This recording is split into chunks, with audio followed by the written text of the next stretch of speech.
Good evening. Welcome to South Asian Newsline. I am Arjun Chaudhary. Here are the top stories we're tracking for you on Friday, the 30th of October.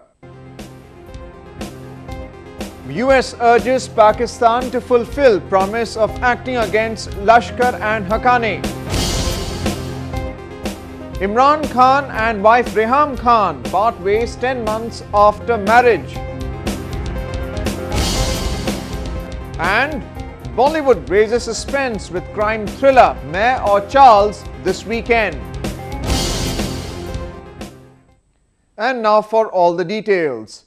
Indian Prime Minister Narendra Modi on Friday met leaders of various African nations. The leaders had gathered in the Indian capital New Delhi on the sidelines of the 3rd India-Africa Forum Summit, aimed at bolstering ties between the two sides in various sectors. Earlier in the day, Foreign Minister Sushma Swaraj also held bilateral meetings with her counterparts and other senior delegates from various nations of the African continent. India has announced a credit line of $10 billion to Africa, in addition to the ongoing credit program for various development projects on Thursday. Meanwhile, Pakistan Foreign Secretary Aizaz Chaudhry has asked global powers not to pressurize it to compromise on its nuclear programs. This comes amid reports of talks of a possible civil nuclear agreement between Pakistan and the US, which could restrict the country's nuclear capabilities. Pakistan's growing nuclear arsenal was for defending itself and the country won't compromise on it, Foreign Secretary Aizaz Chaudhry said. He also said the recent reports that Islamabad had the fastest growing nuclear arsenal in the world were baseless and asked global powers not to force Pakistan on its nuclear program. The Foreign Secretary's comment comes days after Pakistan Prime Minister Nawaz Sharif's US visit, in which Islamabad's nuclear capabilities was one of the biggest topics. Even though it had come up for discussion when Prime Minister Sharif and US President Barack Obama met, the two sides did not sign a civil nuclear deal. Prior to the visit, there were speculations of an agreement between the two sides which would have mainstreamed Pakistan's nuclear program while imposing some restrictions on its weapons program. If materialized, the deal would have also enabled Islamabad to join the nuclear supplies group.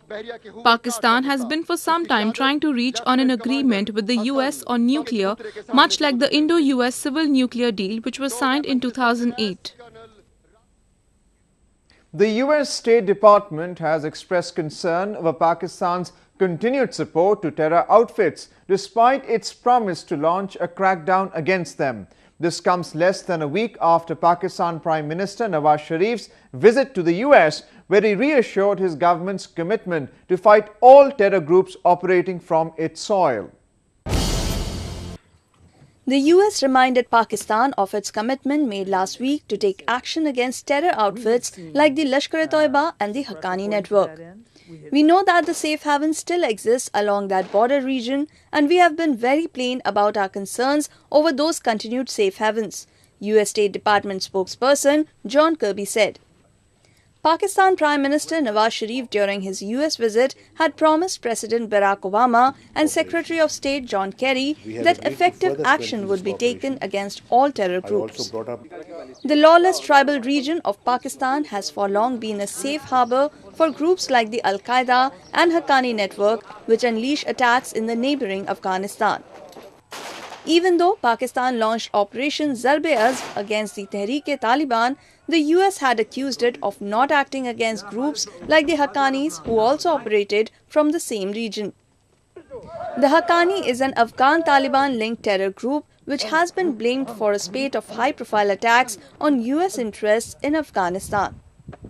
Another outfit the US wants Pakistan to crack down is the LET, headed by Hafiz Saeed, who is believed to be the mastermind of the 2008 terror attacks in India's commercial capital Mumbai, in which 166 people were killed.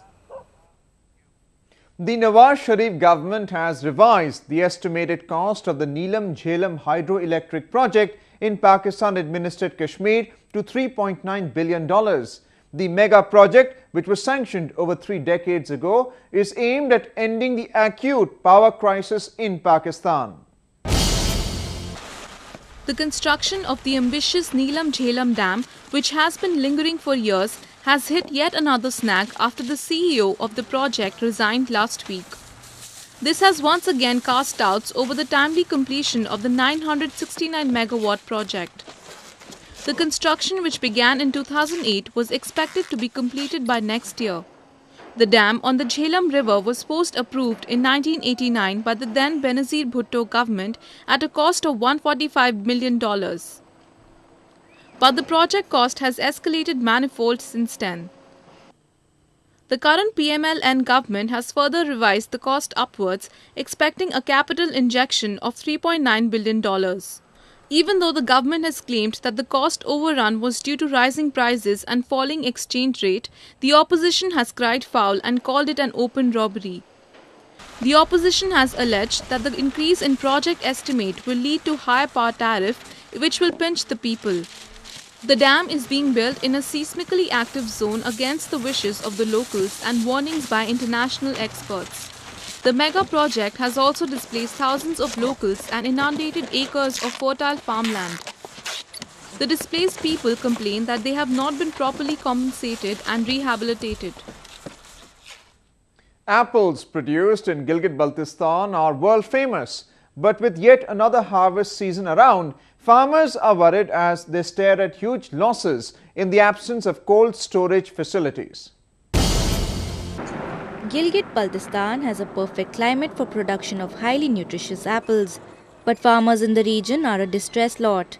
Every year, a large quantity of the produce gets wasted as there are insufficient cold storage facilities, leaving the apple growers with huge losses. Government की तरफ से इस तरह का कोई जो है ना सेब के दरख्तों को उगाने या उनको महफूज करने के लिए कोई ख़ास तरीका नहीं है। दूसरी जो सबसे अहम बात यहाँ पर मैं आपसे ये कहना चाहता हूँ कि गुज़श्ते चंद सालों के दौरान किसी वजह से सेब के दरख्त के ऊपर बीमारी लग चुकी है और उसके अंदर कीड़ा पैदा हो जाता है। इसकी वजह से बहुत सारे सेब ज़ाया हो जाते हैं। Locals feel that they could have done much better for themselves had the local government paid attention to production, marketing and supply management of the fruit. But the agricultural department excuses itself by saying it does not have sufficient funds to help the farmers of the region.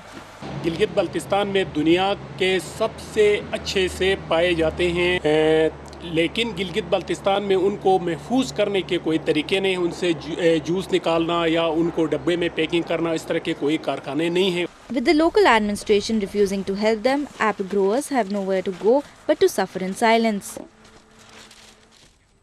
Pakistani cricketer turned politician Imran Khan has parted ways with wife Reham Khan within 10 months of their marriage. The decision to get separated has been taken by mutual consent, confirmed Khan's spokesperson Naimul Haq. Rumours had been doing the rounds for some time that the couple's marriage had been on the rocks as Reham was interfering in the political affairs of Imran's party, Pakistan Tehreek-e-Insaf. Both, however, had denied such reports strongly last month. The couple had entered wedlock in January 2015. Reham, who was a former BBC television journalist, was his second wife. Khan had divorced his first wife, British heiress Jemima Goldsmith, in 2004 after a 9-year marriage. Meanwhile, in Nepal, the ethnic Madhesi community protesting against the adoption of the new constitution has accused the government of failing to address their demands. They are protesting against the decision to divide their homeland into 2 federal provinces. Nepal's Madhesi protesters have threatened to intensify their agitation as the government has failed to come up with any solution to their demand. They said the new leadership of Nepal was dragging its feet and was not serious in finding a solution. The protesters also burnt an effigy of newly elected President Bidya Devi Bhandari. जो हमारी मांगे हैं, जो हम आज वार्ता होने की समय था और सरकार गंभीर नहीं दिखाई दिया और निश्चित रूप से मधेश में जनता में काफी आक्रोश है, चिंता है, भय और त्रास है. The Madhesi refers to the people living in the southern lowlands of Nepal.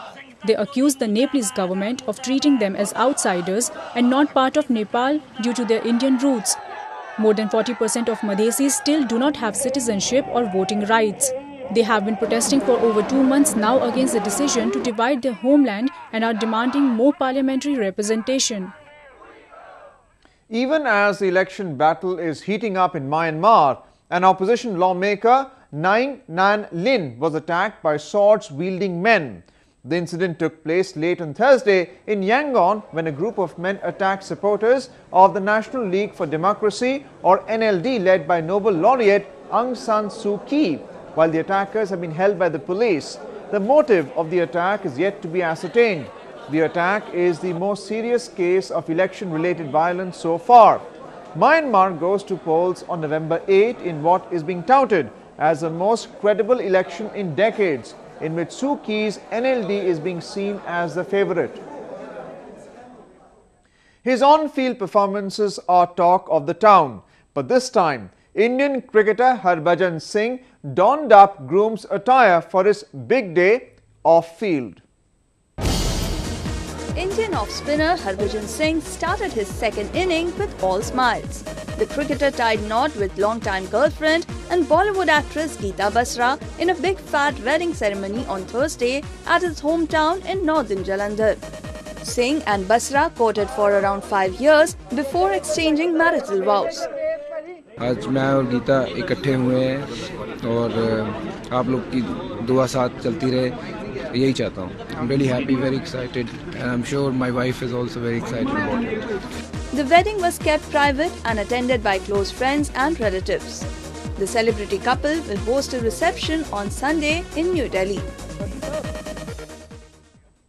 Real-life characters in silver screen have always attracted cinefans. And coming up this weekend is Bollywood's latest crime thriller, Main Aur Charles. He's a devil. लोग आपको क्यों मारना चाहते हैं? क्योंकि मैं लोगों को बचाना चाहता हूँ. An intriguing story based on real-life incidents. Directed by Praval Raman, Main Aur Charles, starring Randeep Hooda, is inspired by a real-life story of an Indo-French con artist and serial killer Charles Sobraj, who's currently lodged in a Kathmandu jail. The film is set in the 80s, when Sobraj was on the peak of his criminal activities, and the narrative is set from the perspective of an Indian cop who was in a hot chase after him. The cast and crew were recently in entertainment capital Mumbai to promote their latest. सबसे बड़ी problem थी कि उसके पास कोई nationality, कोई identity नहीं थी. उसको कॉम्पनसेट करने के लिए वो अलग-अलग आइडेंटिटियां अपने आप को वो बना सकता था, क्योंकि उसकी खुद की कोई आइडेंटिटी नहीं थी. तो मेरे ख्याल से सबसे बड़ी कैरेक्टर की ये है कि वो अपनी खुद की आइडेंटिटी बनाते बनाते खुद को खो गया.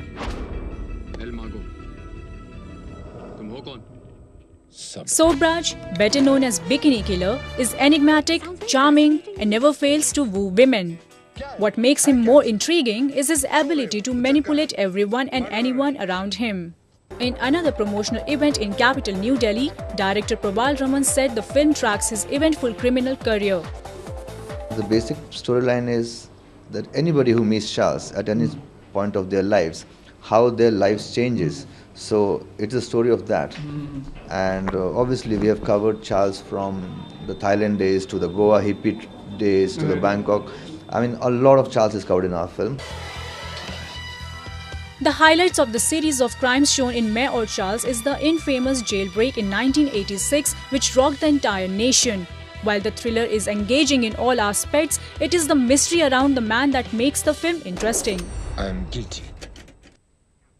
Well, that's the way it was in South Asia this evening. Before we conclude, the top stories once again.